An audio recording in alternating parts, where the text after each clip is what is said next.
Rowan Shields had 4 minutes to stop a man from bleeding out on a hangar floor, and the people who just stripped her credentials were the ones begging her to do it. She'd left Briarwood Veterans Care Centre at 11:43 with her ID badge in her pocket and nothing else. 8 years. That was what they'd reduced to a lanyard and a handshake from someone in HR who couldn't maintain eye contact. 8 years of double shifts, of keeping soldiers alive through the night, of knowing which patients needed someone to actually sit with them, and which ones needed to be left to the particular dignity of quiet.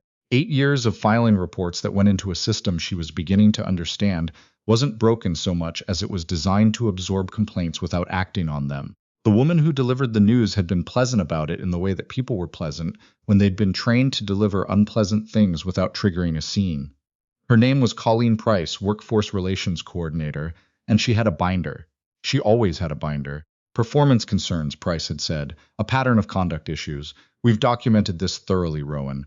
Rowan had not argued. She'd thought about arguing. She'd constructed the argument in her head during her last hour of shift, assembled the evidence, organized the timeline, prepared the counter to every point. And then she'd walked into that office and looked at Price's binder and understood that the argument wasn't the point.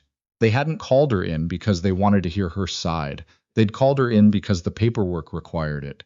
She signed what needed signing. She said what she needed to say, which was very little. On her way out, she passed the supply room on the east corridor. The door was propped open, the way it was propped open every night, because the latch had been broken for 3 months, and the maintenance request had been filed twice and ignored both times. She could see the shelves from the doorway.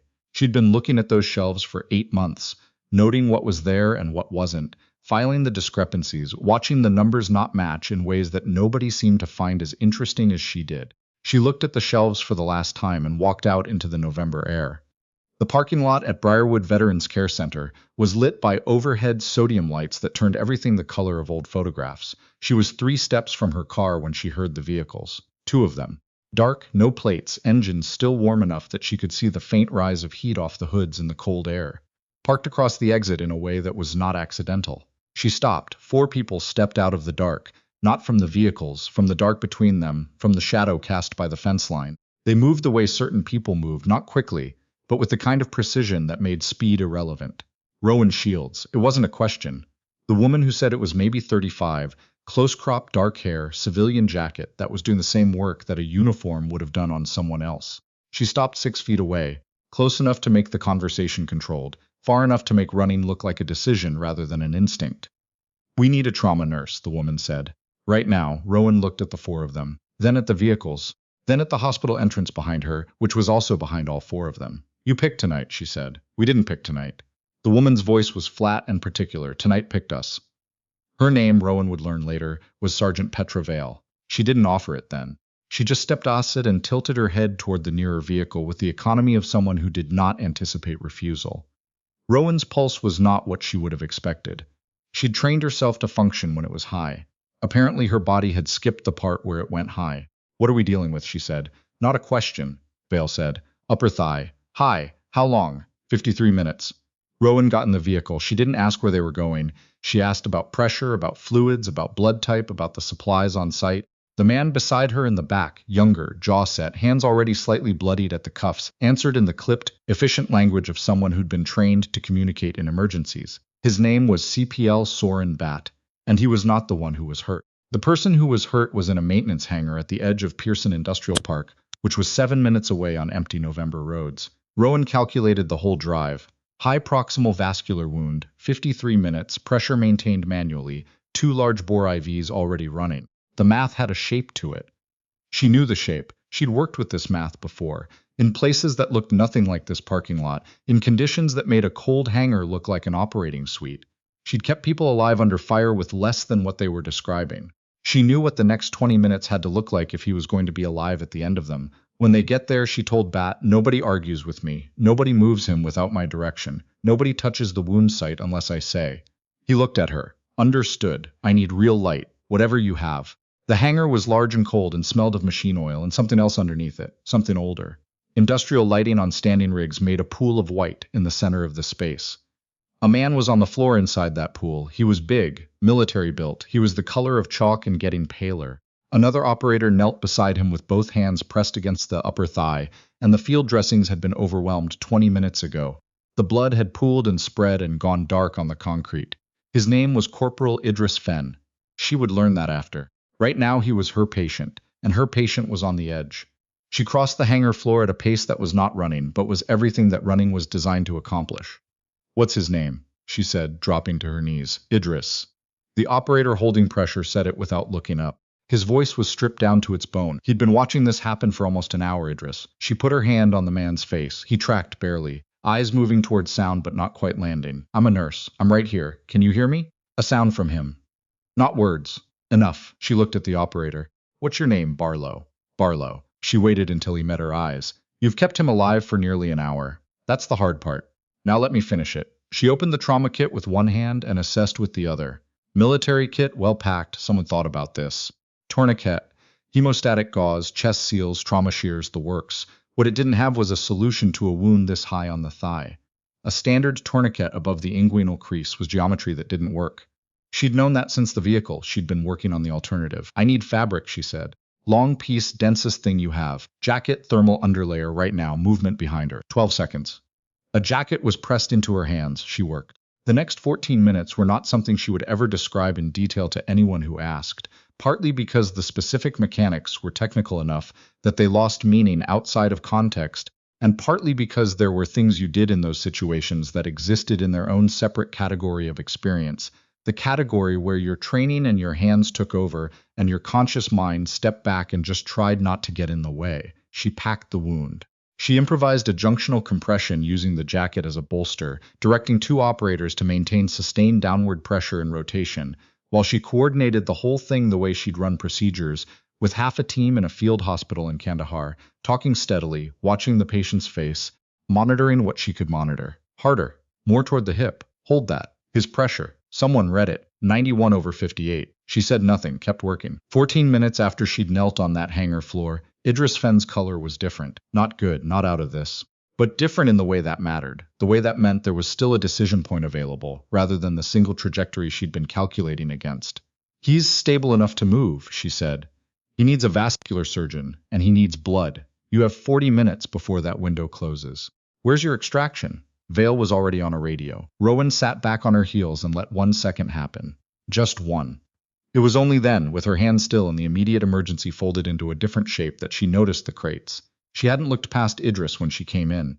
She hadn't looked at anything except her patient and the space immediately around him. Now she did.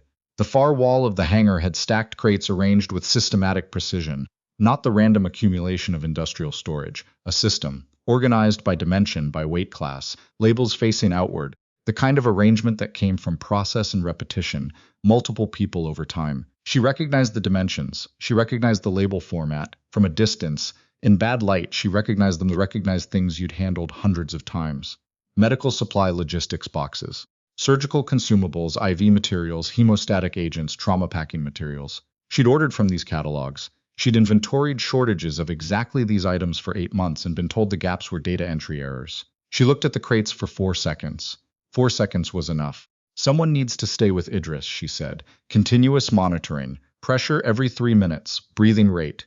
If he drops below 80 systolic, you call whoever you're calling right now." Vale had come back from the radio. There was something in her posture that was different than it had been outside the hospital. Something that wasn't quite discomfort but was adjacent to it. "Shields," she said. "Don't thank me yet," Rowan said. "Thank me when he's in an OR." She heard the helicopter before she saw anything. The particular rhythm of military rotors, deliberate and heavy, not emergency services. She was tracking the sound when she heard Vale's voice through the radio. Fragments only. "Confirmed. Asset on site. Package secure." And then "She doesn't know yet." Rowan looked at her own hands, still dark with Idris Fenn's blood. She looked at the crates. She looked at the bay doors at the far end of the hangar, where the helicopter sound was getting closer. "She doesn't know yet." She ran the arithmetic on those 4 words. She had 8 years of nursing and 8 months of documented supply discrepancies and a termination that had come suddenly and without real explanation. She had 4 armed people who had taken her from a parking lot and were now telling someone on a radio that she didn't know something yet. If she didn't know something, then something existed to know. She turned back to Idris, because that was what you did. You managed the emergency in front of you. But her mind was somewhere else now, moving fast back through 8 months of anomalies and dismissals and shelves that didn't match their paperwork, reassembling the architecture of something she hadn't realized she'd been standing inside. The helicopter settled outside.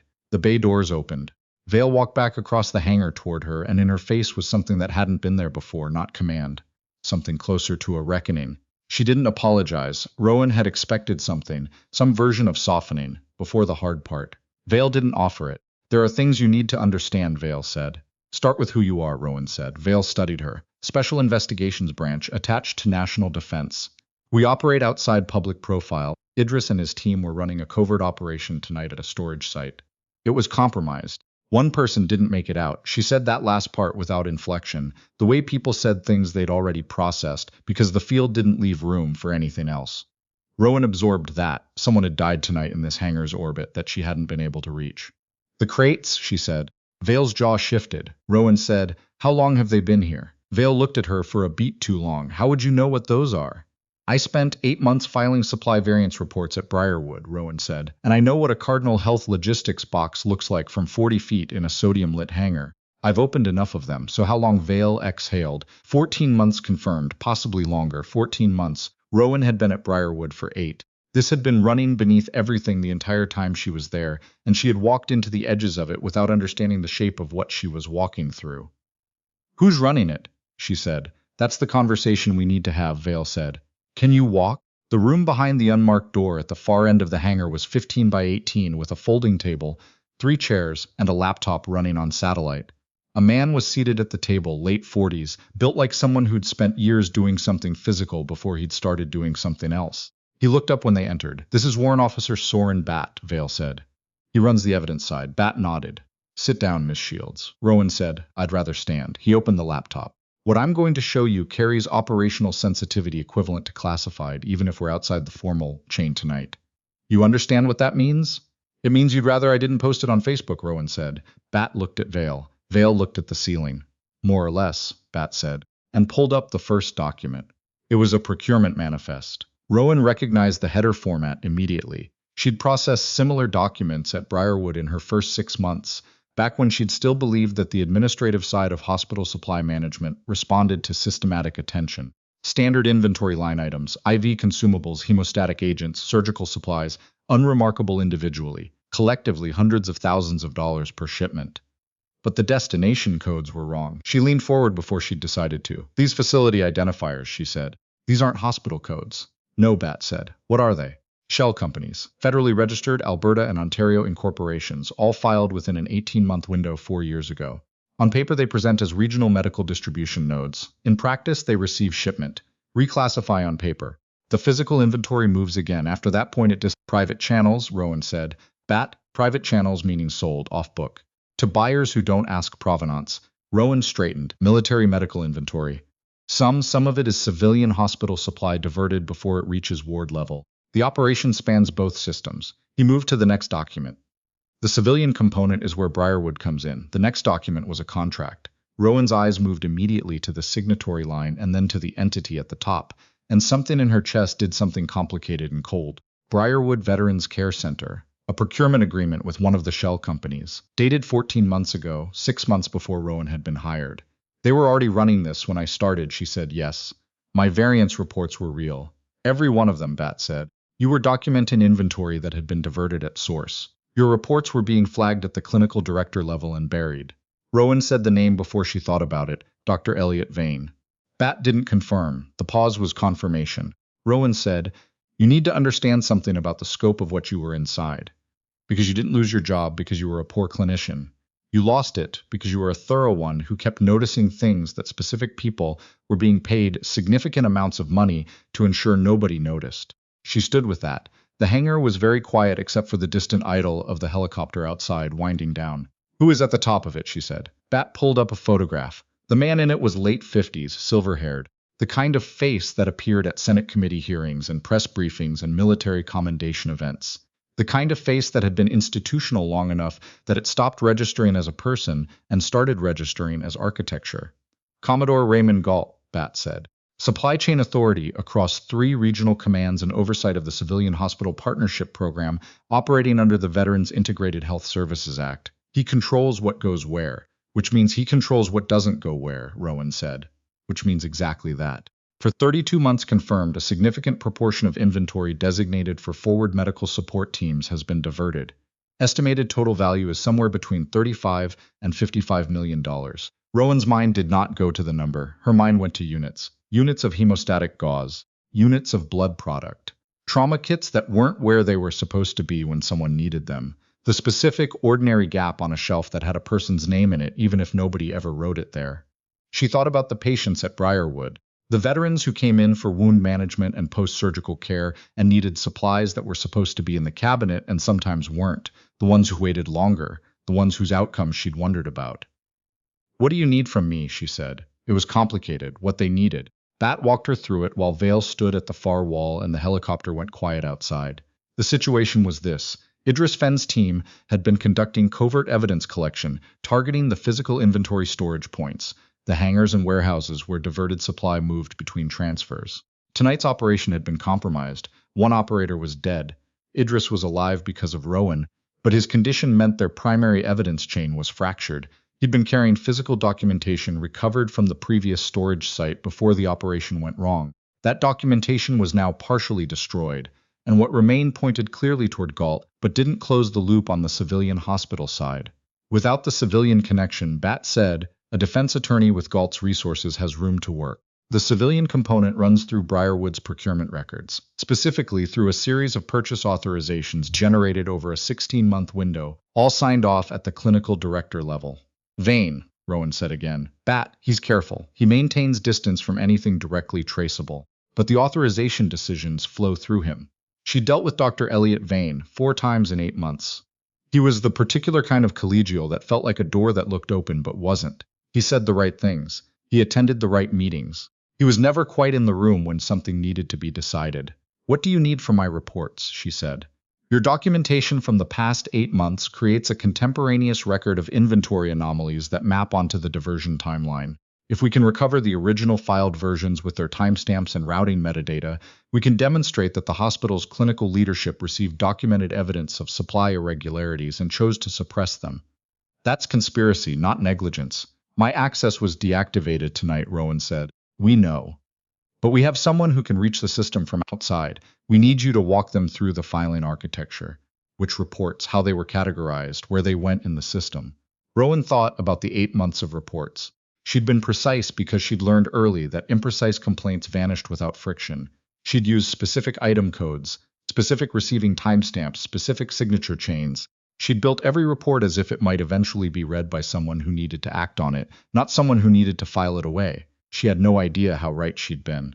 "Tell me what you need," she said. Vale reappeared in the doorway. "There's something else." Something in her tone made Bat look up. Made Rowan look up. Idris had a secondary item when he came in tonight. Vale set a small sealed evidence bag on the table. "Ruggedized drive, military spec housing." He pulled it from the previous site. "We haven't been able to confirm contents because we don't have the decryption key." "And you think the key is in my reports," Rowan said. "We think the key is in something you wrote," Bat said, "specifically a notation in a report from 6 months ago. You flagged an unrecognized procurement code. We think that code is a fragment of the encryption key. We think Galt's people didn't catch it because you embedded it in variance language that read as standard error notation." Rowan looked at him. "I didn't know what it was." "We know," Bat said. "That's what makes it better evidence, not worse. You stumbled onto a fragment of their internal coding structure without understanding what you were holding. And if they'd realized," she said, "they would have moved on you months earlier," Vale said. "The fact that your termination was framed as performance-based rather than something more direct tells us they didn't fully understand what was in the June report. They saw the reports as a nuisance to be managed. They didn't see the notation." Rowan looked at the sealed drive. "What's on it? If we decrypt it?" Bat's voice was steady. "Transaction records, personnel documentation, full financial trail for 32 months. Every payment, every shipment, every name, attached to a role in the operation. Every person who accepted money to look somewhere else." "It buries all of them," Rowan said. She looked at the drive for another moment. "What do we do first?" They worked through the rest of the night. Someone brought her a water bottle and a cloth to clean her hands, and she used both without stopping talking. The analyst on the secure connection identified only, as Nichols walked her through Briarwood's internal filing system while she described the architecture from memory. She'd navigated those menus more times than she could count. "Variance reports go under quality assurance," she said. "Not supply chain, which is where you'd expect them. Someone designed the system that way. Subfolder 2, titled Inventory Reconciliation. Then sorted by department, and you want the Veterans Care East flags. I'm in, Nichols said. I'm seeing QA directory. Going into inventory reconciliation now. A pause. I'm seeing flagged reports, multiple. She paused again. 44 reports tied to your employee identifier. Rowan said I filed 51. The silence that followed had a shape to it. 6 reports are not in the active directory, Nichols said, looking at date gaps. Missing reports would fall in February, March, 2 in May and 2 in August. February and March were when Rowan had shifted from informal verbal concerns to formal written documentation, when she'd decided that vague objections were insufficient and started attaching item codes and timestamps. May was when she'd encountered the procurement code she hadn't recognized and flagged for follow-up, the one that apparently contained something larger than a clerical error. August was when the performance case against her had begun to take formal shape, built around a complaint from a patient's family that Rowan had disputed and that had never been properly reviewed. 6 reports, Nichols said, but here's what I'm seeing. Her voice shifted. The particular quality of someone who'd found something. Deleted files aren't gone. They're unindexed. I'm running metadata recovery. Give me 10 minutes. It was closer to 14. When Nichols came back, she had all 6 reports, original timestamps intact, routing metadata showing exactly where they'd been filed and who had received automated notification, and critically, a timestamp showing that 2 of the August reports had been accessed and opened at the clinical director level within 36 hours of filing. Vane had read them, not a delegate, not an administrative assistant acting on authority, his specific credentials, his session ID, his timestamp. He had read the reports that mapped the diversion timeline. He had read them, and then they had disappeared from the active directory, and then the performance case against the nurse who'd written them had begun. Rowan looked at that timestamp for a long time. What she felt was not satisfaction. It was something complicated and quiet, a kind of grief for the version of events she'd been carrying for 8 months. The version where she'd simply been unlucky, where the institution had simply made decisions about her that were administrative rather than deliberate. That version had been easier to hold. This version meant she'd been right, and being right had cost her everything she'd built. Upload all recovered files to the secure server, Vale said. Already running, Nichols said.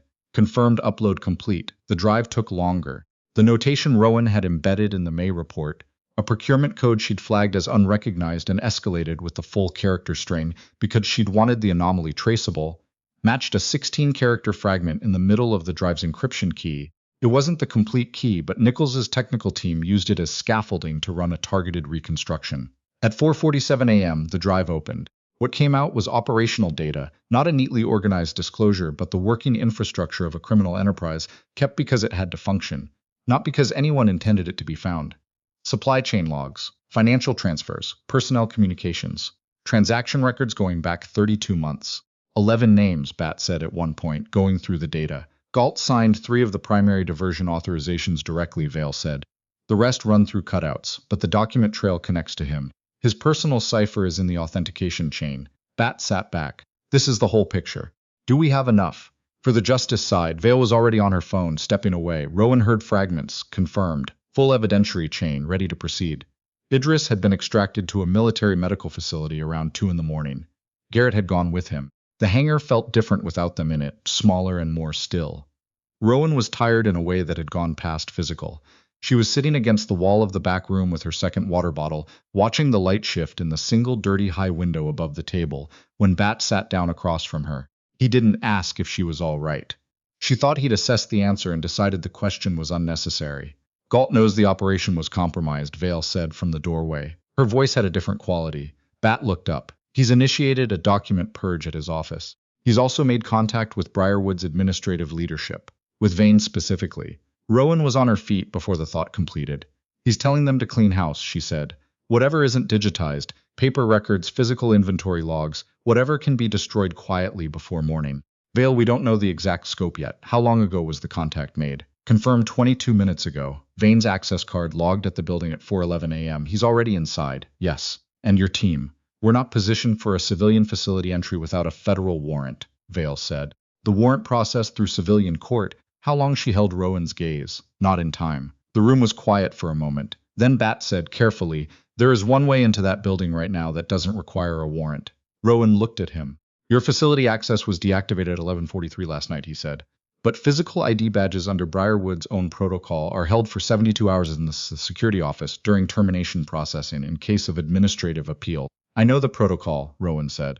I read the employee handbook when I started. If someone were to present that badge to the overnight security officer, Bat continued, and request access to retrieve personal property from their locker, that's a documented standard reason that security has discretion to accommodate. HR won't respond to after-hours callback for 60 to 90 minutes, which creates a window. Rowan looked at the sealed evidence bag on the table. She looked at the drive beside it. She thought about the patients at Briarwood, the ones who'd come back from overseas service and were managing chronic wound complications and showed up every week with their paperwork and their particular combination of dignity and exhaustion.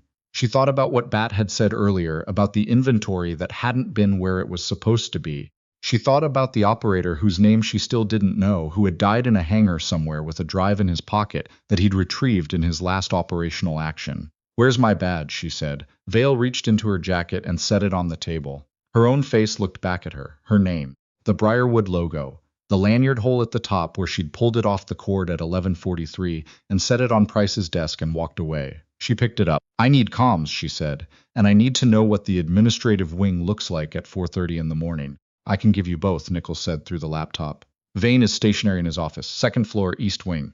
He's been there for 11 minutes. Bat stood. Rowan. She was already at the door. "One more thing," he said. The tone made her stop. "Nichols has flagged 2 additional access events after Vane's entry. Credentials that show inactive in the system. They badged in through the East Service entrance 9 minutes ago." Rowan looked at Vale. "Someone came with him," Vale said quietly. "Or came after him. We don't know who." Her hand was on the door frame. Inside that building, the geometry had already shifted. She went anyway. The overnight security officer at Briarwood was named Patterson, and he had been on the desk for 3 years and knew every nurse in the building. He buzzed her through the main lobby entrance after 4 minutes, which she counted, because she'd been counting everything since the hangar. "You know I have to log this," he said. "I know." Rowan stopped at the desk. "Patterson, did anyone else come in tonight after midnight?" His eyes moved briefly toward the stairwell door before he answered. "Mr. Vane came through at 4:11. That's not unusual when there's a board situation. Anyone else?" The pause was answer enough. "2 others. East Service entrance. I didn't recognize their cards, which isn't how it usually works." "Patterson," Rowan said. "Call Peel Regional Police right now. Not the duty administrator. The police. Tell them you have individuals in the building on inactive credentials. That's enough." He reached for the phone. She went for the stairs.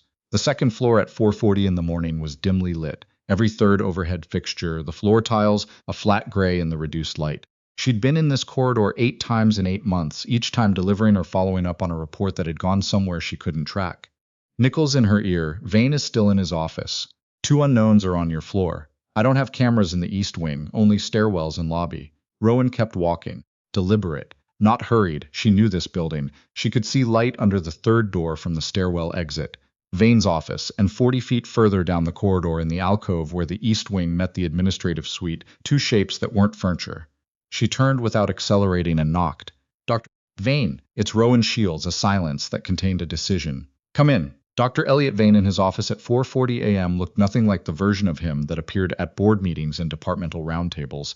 His jacket was off. His desk was covered in documents, not organized, disrupted. The particular disorder of someone moving through paper quickly, pulling some, stacking others, making choices about what to keep and what didn't matter anymore. "Miss Shields." His voice was practiced, his face was not. "This is unusual. I couldn't sleep," she said. "I came back for some things from my locker." She looked at his desk the way she made it clear she was looking at it. "Since I didn't get a chance to speak with you yesterday when Workforce Relations processed me out, there's nothing to discuss." The termination was fully documented. "Everything was very documented," she said. "That's actually what I wanted to ask you about." She looked at him. "Some of my reports appear to have gaps. Variance reports I filed through QA. 6 reports that should be in the system aren't showing up in the Active Directory." The color in his face changed in a way that he managed to almost control. "Data retention has anomalies sometimes. That's an IT concern." "You opened 2 of them personally," Rowan said. "I have the session logs, your credentials and timestamp." The room went very still. Nichols in her ear, barely audible. The 2 unknowns are moving toward Vane's office. Rowan kept her eyes on Vane. "Did you read my reports, Dr. Vane?" He stood. The movement was calculated. "Creating space, creating options, Miss Shields. You need to leave this building now. If you'd like, security can escort you." "I called the police from the lobby," she said. "Officer Patterson was on with them when I came upstairs." Vane's face changed again. This time what it shed was the professional surface entirely, the collegial warmth, the careful administrative distance. What was underneath was not rage. It was arithmetic. The specific arithmetic of someone calculating what they could still manage and what they couldn't. The door opened behind her. The two people who entered were not hospital security.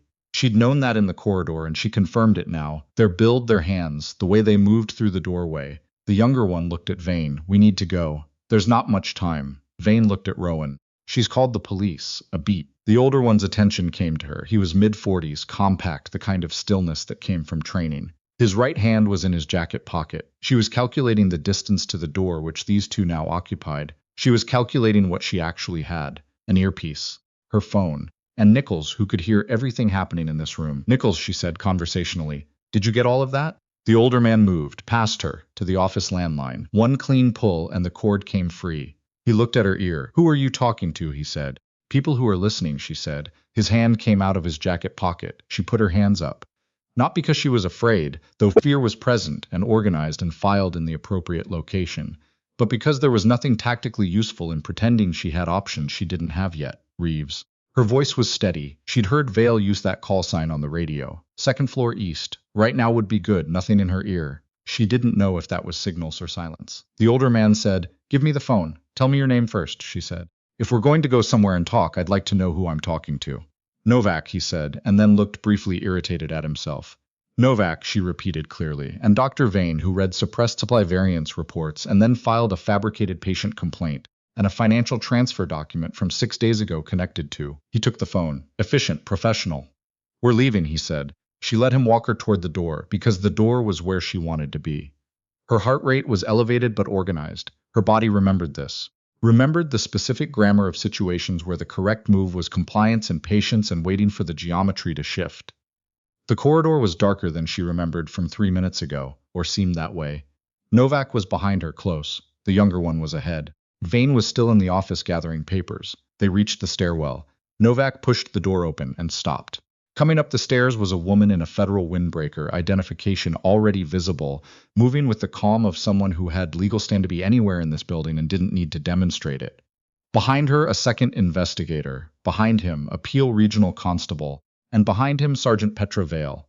Vale looked at Rowan, looked at Novak, looked at what Novak was holding. "Put it down," Vale said, in the voice of someone who'd given that instruction before and knew exactly how it landed.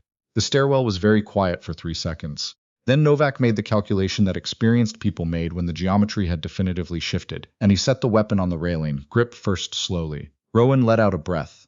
Not dramatic, just the body releasing what it had been holding. "Vane is in his office," she said. "The documents on his desk need to be photographed before anyone moves them. And I took 3 photographs before Novak took my phone." She looked at Novak's jacket pocket. One of the federal investigators stepped forward. Vale nodded. The phone came back to her, all 3 images intact. She'd set automatic cloud backup 14 months ago because she kept losing pictures when her phone died.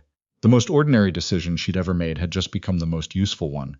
She went to the stairwell railing and sat down on the step. Her legs weren't shaking. They wanted to. She saw no reason to argue with them. The next 2 hours happened around her in the organized noise of multiple agencies coordinating in a space not designed for them. Vane was walked out of his office 23 minutes after the stairwell, without his folder, with 2 federal investigators flanking him, and the expression of a man whose morning had been entirely constructed around a version of events that no longer existed. He looked at her in the corridor. She looked back. There was nothing that needed saying. Novak and the younger man, whose name turned out to be Trask, were processed in the lobby. Novak was cooperative in the careful, rationed way of someone already calculating what he was willing to offer and what it might be worth. Vale found Rowan in a small conference room off the lobby at 6:15, where someone had brought coffee she hadn't requested but was drinking because it was something warm. "Nichols recovered everything before the connection dropped," Vale said. All the financial documents on Vane's desk were photographed in place. "The 3 images from your phone are in the evidence chain and the drive, in federal custody. Decryption confirmed complete at 4:52 a.m. She sat down, turned across from her. Galt's identifier is attached to 91 individual transactions over a 32-month period, preliminary count only. And Galt himself. He filed travel authorization at 3:40 a.m. He's still on base. Federal investigator with an arrest warrant. He doesn't know yet that the hangar operation was compromised. He thinks tonight went wrong and stopped there. He has about an hour," Rowan said. "The coffee was bad." She drank it. Vale said, I need to ask you something. Ask the notation in your May report. You genuinely didn't understand what the procurement code was. I told you I didn't, I know, but you escalated it anyway. You'd had 4 previous reports go nowhere. You'd had your credibility systematically undermined for 3 months. Most people would have let it go. Rowan looked at the coffee. I worked trauma nursing in Kandahar for 2 years before Briarwood, she said. She hadn't talked about that time to anyone at the hospital. It existed in a separate compartment for reasons she'd never examined closely. During those 2 years, I worked in conditions where the difference between enough supplies and not enough supplies was the difference between someone dying and not dying, not abstractly. Specifically, Vale was quiet. When I started seeing inventory numbers at Briarwood that didn't add up, I knew what those numbers meant in practice. I knew what it looked like when someone's wound kit was short a unit of hemostatic gauze. I knew what happened when the patient on the table needed something that the shelf didn't have. So I kept filing because I understood the cost of the gap, even when I didn't understand why the gap was there. She looked at Vale. You should have been brought in 6 months ago, Vale said. It was as close to an apology as someone in her position probably came. You didn't know about me. We found the reports in the suppressed record. We didn't connect the name to a source quickly enough. We had too many active threads and we missed the one person inside the building who was doing the work we should have been doing. Rowan received that without inflating it. What happens now? Vale walked her through it. The evidence chain was complete. The federal warrant covered Galt and 11 named co-conspirators, including Vane. The civilian hospital side would proceed through separate DOJ action. Briarwood would enter federal administration pending investigation. Clinical care would continue uninterrupted. She paused. Your termination is being reviewed as part of the conspiracy investigation. The performance file constructed against you has been flagged as potentially fabricated. The patient complaint that formed the basis of the termination process, the family in question has been contacted. Rowan said, and they have no recollection of filing a complaint. She'd suspected that. She'd pushed the suspicion away because the alternative required the world to have been deliberately cruel in a very specific direction, and she'd found it easier to believe she'd simply been unlucky.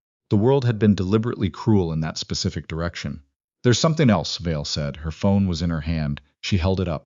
Galt isn't on base anymore. The temperature in the room changed. He left base at 4:50 in a personal vehicle. No driver, no notification to command. Last track was on Highway 9, approaching the Briarwood district. He knows, Rowan said. Someone in the network told him the hangar was compromised and told him about the hospital.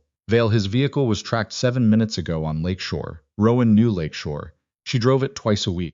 It ran directly past Briarwood Veterans Care Centre, and then 8 kilometers further past the waterfront access road, past the street where she rented the ground-floor apartment she'd lived in for 3 years. He's not coming for documents, Vale said.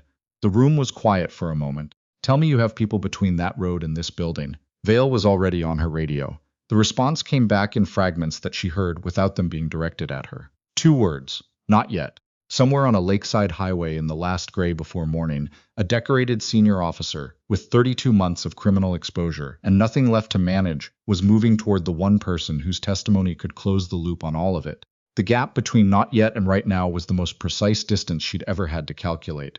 Vale's radio crackled, then every light in the building went out. The emergency generators came on in 8 seconds. Red standby lighting. The conference room went crimson and still. Rowan looked at Vale's face. And it was the expression of someone who understood exactly what a deliberate power cut at a federal evidence site meant. East exterior, Vale said into her radio. He knows the building's security layout. She looked at Rowan. Is there a blind spot in the exterior camera coverage? Loading dock, Rowan said. There's a 30-foot gap between the loading dock camera and the physical therapy annex. I know because I submitted a maintenance report about it twice and got a form response both times. Vale was already talking into her radio. She was moving. Rowan was told to stay in the conference room with one of the federal investigators and explicit instructions not to move, which she followed because the tactical logic was sound and because her legs had finally delivered on their earlier threat. She heard it, not the confrontation itself. The shaped absence of sound that followed containment, the specific quiet that came after things resolved rather than the different quiet that preceded worse things. Vale's voice in her ear. We have him. He's secure. Rowan put her head against the wall and closed her eyes for exactly 3 seconds. Then she stood up. Commodore Raymond Galt in person was different from his photograph in the way that people were always different from the institutional version of themselves. The photograph had been maintained, medals, the public architecture of 28 years of authority. The man they brought into the conference room under escort had the same face and the same bearing, because that kind of bearing didn't dissolve quickly, but the institutional surface was gone. What was underneath was calculation stripped to its operational core. He looked at Rowan the way people looked at things they hadn't expected to find in their path. She looked back. She understood now fully, something she'd only half understood before. This was not the first time she'd been in his orbit. The classified review of a supply allocation complaint filed by a military nurse in Kandahar 4 years ago, the one that had resulted in a quiet recommendation that the nurse consider civilian placement, that had been the first edge of his operation touching someone who was paying attention. She'd been too junior to warrant direct action, easier to suggest a career transition. He'd probably forgotten her within a week. That thought was not what she'd expected it to be. It was just accurate, Shields, he said, measured. Whatever he was feeling was well below the surface. I did what I know how to do, she said. I documented accurately. They'll build the prosecution around your testimony, he said, as if she hadn't spoken to understand what that means for the next several years of your life. I know what federal proceedings look like, she said. I've read the case reviews on military medical supply fraud that stalled out because the evidence chain was incomplete. I always wondered why those cases stopped where they did. Something moved across his face. Not guilt. Its second cousin. The look of someone who's been accurately read. Bat appeared in the doorway. The DOJ reviewed the decrypted drive contents at 5:30 a.m. They've issued warrants for 11 individuals. He set his phone on the table so Golt could see the document header. That's a federal arrest warrant, Commodore. This proceeds through civilian federal court. The distinction was not symbolic. Military proceedings had specific leverage points and appeal pathways that Galt's legal team would have mapped in advance. Civilian federal court operated on different architecture his contingency planning was not built for. She watched him understand that. It didn't take long. He was not a stupid man. I want my lawyer, he said. Already contacted, Bat said. You'll have access within the hour. They walked him out. He passed Rowan in the doorway without looking at her. She found that more interesting than if he had. The next 4 hours were documentation and formal interview, which had its own particular exhaustion, the grinding procedural kind that required precision when your body wanted stillness. She gave her statement to a federal counsel named Marlowe, who was methodical and exact, and wrote everything down twice. She walked him through every report, the May notation, the hangar, the photographs, all of it in the specific, useful language of someone who'd spent 8 months building documents and knew how to be helpful to a record. At one point, Marlowe asked whether she'd understood the legal ambiguity of entering the building. I understood it, she said, and you went in anyway. Someone was destroying evidence. She said it plainly. The window between Vane entering that building and a warrant being executable was not going to survive the evidence. I made a judgment call based on 8 months of watching accurate documentation get buried. I wasn't willing to watch it happen again. Marlowe wrote that down. Vale found her at 9:15 sitting in the main lobby watching the morning shift arrive. The nurses and technicians and care aides who came through the staff entrance did so with the slightly stunned expressions of people arriving at work to find their building had become a news event overnight. The clinical side was still running. Patients didn't schedule their needs around criminal proceedings. She watched the entrance. She wanted to go in, not for any strategic reason, because that was where she knew how to be useful. She stayed where she was. She was not currently a Briarwood employee, and the legal situation around her presence was already complicated enough without her walking into the care wing and treating patients on a suspended credential. Hale's attorney arrived, Vale said, sitting beside her, using the wrong name for a moment, then correcting. Goltz. He's already opening cooperation discussions. He knows the evidence is complete, Rowan said. He's offering detail on the 11 named co-conspirators and at least 2 names we don't have yet. Will he get credit? Not on the primary charges. The evidence is too complete for that negotiation. Vale was quiet for a moment. The operative who died in the hangar last night, she said. His name was Corporal James Ouellette. He was 27. He'd been with the unit for 2 years. The drive he recovered from the previous site was his last operational action. The decrypted contents are the basis for every warrant issued today. Rowan was quiet. Corporal James Ouellette, 27, had carried the thing that was dismantling a 32-month operation in his last minutes of action, without knowing whether anyone would ever be able to open it. She held that, without trying to compress it into something more manageable. The nurse they pushed out, Vale said, was the only civilian in the building who knew what that procurement code meant. If you'd stopped filing in February, when the 4th report went nowhere and everything in the institution was arranged to make you feel like you were wrong, we'd have the drive and no way to open it. I wasn't being methodical, Rowan said.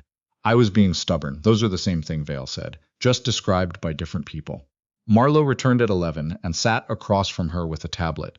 Your termination from Briarwood is being reviewed under the conspiracy investigation, he said. The performance file against you has been identified as fabricated. The patient complaint that initiated formal proceedings, the patient has confirmed they filed nothing. She'd known it and not known it at the same time for 8 months.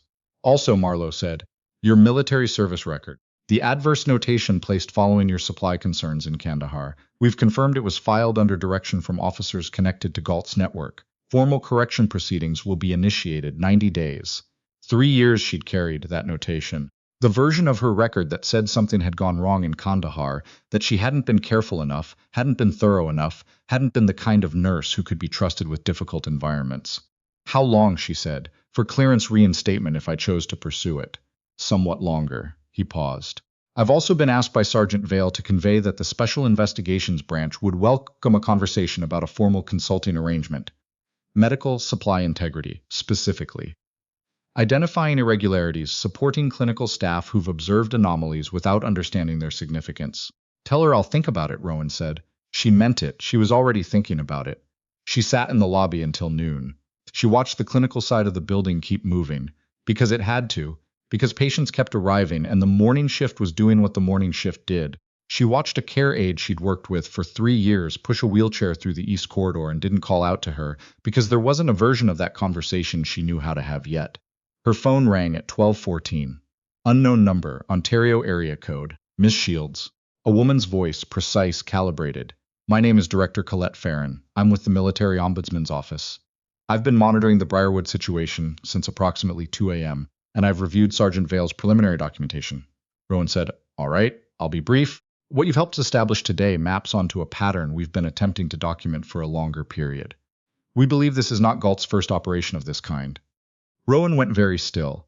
There are 2 prior incidents, Farron continued, both managed internally in ways that allowed him to continue. The individuals who raised concerns in both cases encountered career disruption shortly afterward. One is currently working in civilian healthcare and does not know that what she reported was connected to something larger. She doesn't know her departure from military nursing was managed rather than earned. Rowan looked at the lobby entrance. The front doors, the morning light coming through them flat and white. Send me everything you have, she said. We'd prefer to do that in person. Farron's voice was precise, given the sensitivity of what's in it. When? I can be in Toronto by this evening. Rowan said, I'll be here. She hung up. Vale was at the edge of the lobby. She'd heard enough to understand. Farron's expanding the scope, she said. It's not just today's case, Rowan said. There are more of them. Vale studied her. You know what that means. Years. The full investigation, the record corrections, the testimony required. I know what years look like, Rowan said. I've been doing this for 8 months with no one receiving it. I can do it with someone receiving it. Vale went back to the evidence wing. Rowan stayed in the lobby. Director Farron arrived at 6:40 that evening in a government car with 1 aide and a physical briefcase she carried herself. She had close-cropped silver hair and reading glasses she kept taking on and off, and the particular quality of someone who was very good at their job and very clear-eyed about what their job couldn't fix. She set a file on the table between them. The woman in the second incident is named Claire Fonseca, Farron said, currently a trauma coordinator at a hospital in Regina. She left military nursing 9 years ago under circumstances described to her as a performance transition. She's known for 9 years that something was wrong. She has had no mechanism to make the wrongness count. Rowan looked at the file. The photograph inside it showed a woman in her late 30s in surgical scrubs, masked down, looking directly at the camera with the expression of someone at the end of a very long shift who wasn't performing anything for anyone. She thought about what 9 years of carrying something accurate with nowhere to put it looked like. She'd had 8 months of it. She thought about the veterans at Briarwood who'd come in for wound care and waited longer than they should have because the shelves were lighter than they should have been. She thought about Corporal James Ouellette, 27. She looked up at Farron. What do I have to do? She called Claire Fonseca that night from her apartment, which she'd returned to for the first time in what felt like much longer than 20 hours. The apartment was exactly as she'd left it. Her clinical reference texts stacked on the kitchen table in the order she'd had them for the past 2 weeks, preparing for a professional development exam she'd now probably defer. A half-empty glass of water on the counter from the night before. The phone rang 3 times.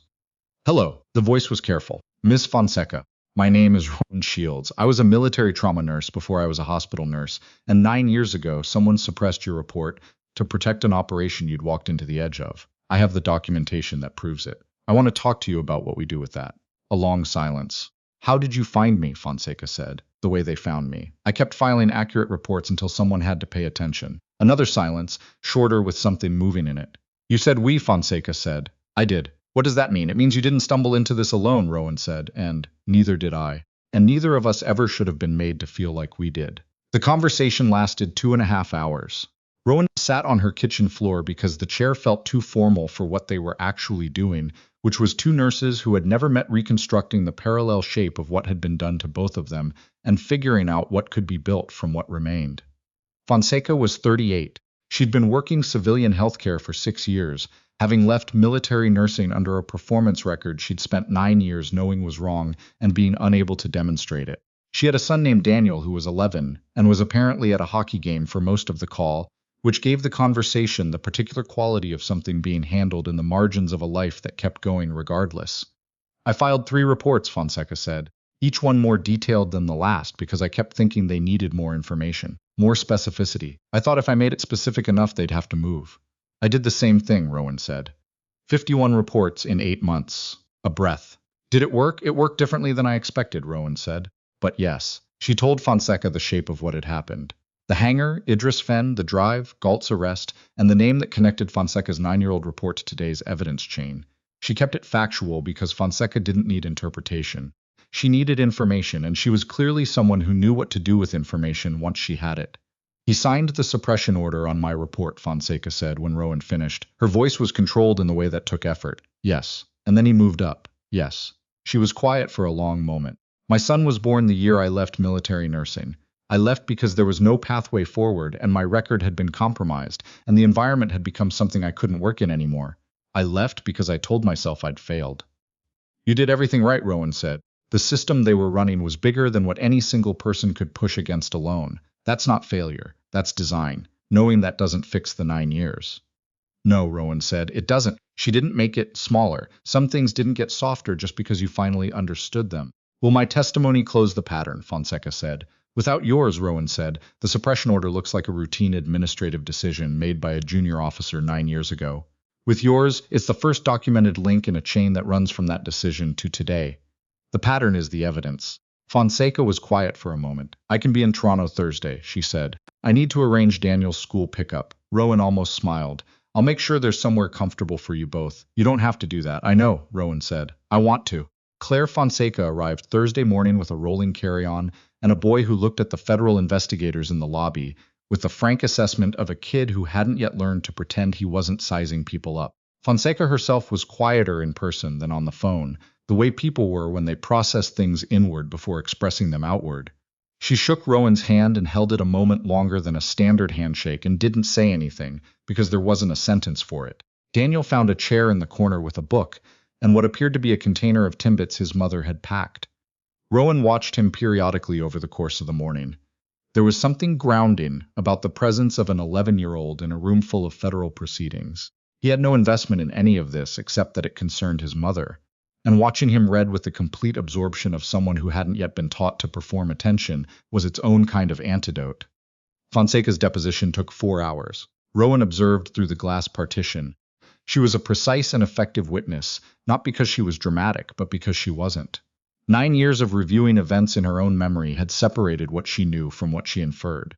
She cited specific dates, specific report numbers, specific language used in the meeting where she'd been advised to consider civilian placement, language that appeared word for word in the internal operational notes recovered from the drive. By 2 p.m, the federal team had enough to formally expand the investigation to include the officer who had signed Fonseca's suppression order 9 years ago, a man who had since moved from a junior military liaison role to a senior procurement advisory position with significant oversight authority. The 48-hour window they'd been given had been enough, barely. Farron found Rowan in the hallway outside. It held, Farron said. Rowan said, how long will the expanded investigation take? Longer than the Galt case, considerably. The advisory position comes with procedural protections. Rowan said, I have time.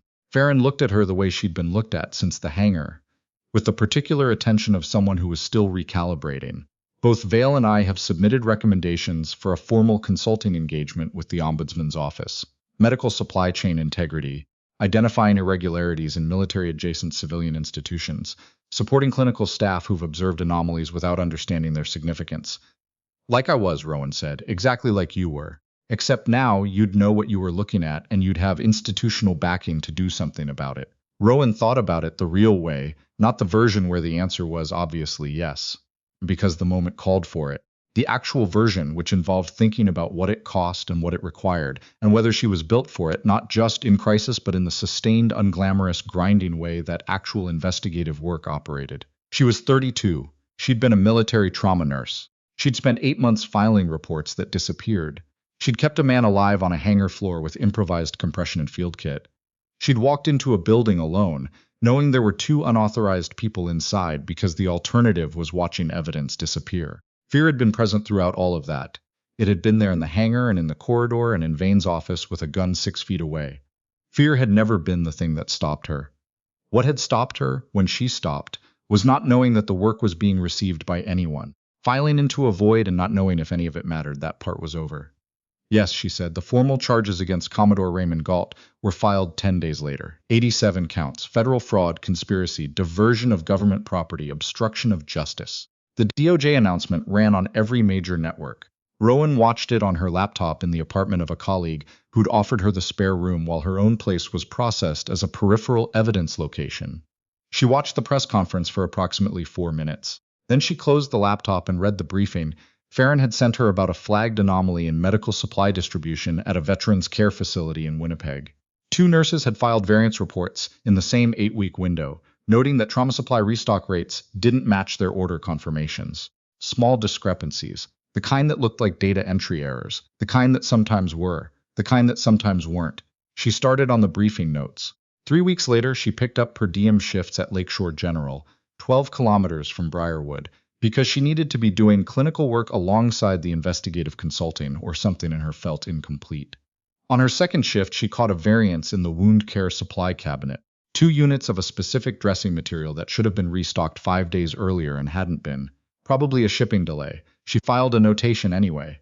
Item code, expected restock date, current shortage, flagged for the supply chain coordinator. The charge nurse at the next station said, "You know that's probably just a delay." "Probably," Rowan said. "So why document it?" "Because probably isn't definitely," Rowan said, "and the documentation takes me 2 minutes and might matter to someone." The charge nurse considered this. "You're going to be one of those nurses who documents everything, aren't you?" "Already am," Rowan said, and moved on to her next patient. Galt's legal team filed for reduced charges 6 weeks after his arrest. The motion was denied. Vane entered a cooperation agreement that gave the prosecution 11 additional financial records they hadn't recovered from the drive, and 2 names they hadn't had. His attorney called it a difficult but necessary decision. The federal team called it comprehensive. The officer who had signed Fonseca's suppression order 9 years ago resigned from his advisory position in March, citing personal health reasons, which was the language people used, when their personal health reasons were a sealed federal investigation. The sealed inquiry was opened 6 weeks after that. Rowan saw the announcement on her phone between patients at Lakeshore. She read the summary. She looked at the number attached to the payments he'd received over 9 years, routed through 3 financial vehicles. She put her phone in her pocket and went back to work. She didn't feel triumphant. She'd thought she might. She felt something quieter. The recognition that a process that should have existed in the first place had finally run its course. That was less exciting than triumph and more honest. Corporal Idris Fenn completed his recovery in April, 3 weeks ahead of projection. His physiotherapy team apparently attributed this to a discipline they described as exceptional even by military standards. He came to Toronto in May and met Rowan at a coffee shop near the waterfront because it seemed more reasonable than any of the official locations where all her other conversations about these events had taken place. He was bigger in person than she'd registered from the hangar floor. "You didn't observe people when you were working on them, you worked." "I've been trying to figure out what you say to the person who kept you alive," he said. "I don't think there's a right version of it." "You don't have to find one," she said. "I was doing my job." "That's what Vale said you'd say." He wrapped his hands around his coffee. "She also said you'd redirect to logistics within 5 minutes. She's not wrong." He looked at her, not calculating, just looking. "Thank you," he said. "That's the whole thing." She nodded. "You're welcome." They talked for an hour about things that were and weren't related to the operation, and somewhere in that conversation he told her about his first deployment, and she told him about Kandahar, the specific feeling of solving a problem in real time with what you had, and not knowing yet whether it was going to be enough. "Does that feeling go away?" he asked. "No," she said, "but it gets familiar, and familiar is something you can work with." He nodded. The way people nodded when they'd been given the useful answer rather than the comfortable one. In June, Claire Fonseca texted her a photograph. Daniel had made a drawing of, in his words, the nurse who helped get Mom's report back. It was a crayon portrait that bore no resemblance to Rowan specifically, but had been executed with obvious enthusiasm and what appeared to be 6 different shades of blue. She put it on her refrigerator. It wasn't everything, but it was real, and real was something. She drove to the waterfront one evening in late June, after a shift at Lakeshore that had been unremarkable in every way that mattered, and stood on the rocky shore with the wind off Lake Ontario moving her jacket and the waves coming in with the particular indifference of large bodies of water that have been doing this longer than anyone asking them to stop. She thought about what she had and what it had cost, and whether the math balanced. It didn't. It never did if you approached it like a ledger. You couldn't put 8 months of professional erasure on one side and a consulting engagement and a corrected record on the other and call it settled. You couldn't put Fonseca's 9 years and Ctrl+Alt+Z's death and the patients at Briarwood who'd waited longer than they should have, and say the prosecution's compensated for that. They didn't. But she'd learned something in the past several months that she hadn't understood before, and she was standing on the shore of Lake Ontario, turning it over in the way you turned over something to see what the light did to it. She'd spent years believing that the work either mattered or it didn't, and that whether it mattered was something other people determined. Supervisors, institutions, people behind desks with the authority to decide which records stood and which got buried. She'd believed her job was to do the work correctly and hoped the people receiving it would receive it correctly, and that when they didn't, the failure was somewhere in her. She'd been wrong about that. The work had mattered every single time. The May notation with the code fragment, the 51 variance reports that mapped the diversion timeline, the 3 photographs taken before Novak's hand came out of his pocket, the 14 minutes on a hangar floor that kept someone's heart going long enough for the next decision to be available. Everyone had mattered. The fact that the people receiving them had been actively working to make them not matter didn't change what they were. A true thing was still true while someone was trying to bury it. Accurate documentation was still accurate while someone was deleting it from the active directory. The corruption had been trying to erase a record. It had never succeeded. It had only ever delayed it. She'd been exactly enough. Not in some extraordinary sense, not because she had a skill no one else had. She'd been enough because she'd kept noticing what was wrong and kept documenting it and kept refusing to stop because she knew what gaps on a shelf meant for the person standing in front of the shelf. That was it. That was the whole thing. In March, she'd almost stopped. She'd sat in the break room at Briarwood on a Tuesday after the 4th report had vanished without response and thought seriously about what it would mean to let it go. She'd almost been able to talk herself into it. She'd gone home, slept, come back, and written the next report. Not because she'd known what was coming, not because she'd seen anything beyond the immediate wrongness of a shelf that didn't match its paperwork. She'd done it because the alternative was letting a wrong thing stay wrong while she still had the capacity to say otherwise. She stood on the shore until the light changed and then walked back to her car. On the passenger seat was a briefing package from Farron, a flagged variance pattern at a military-adjacent clinic in Halifax. 2 staff members had noted the same discrepancy independently in the same month small. The kind of thing that could be a systems error, the kind that sometimes wasn't.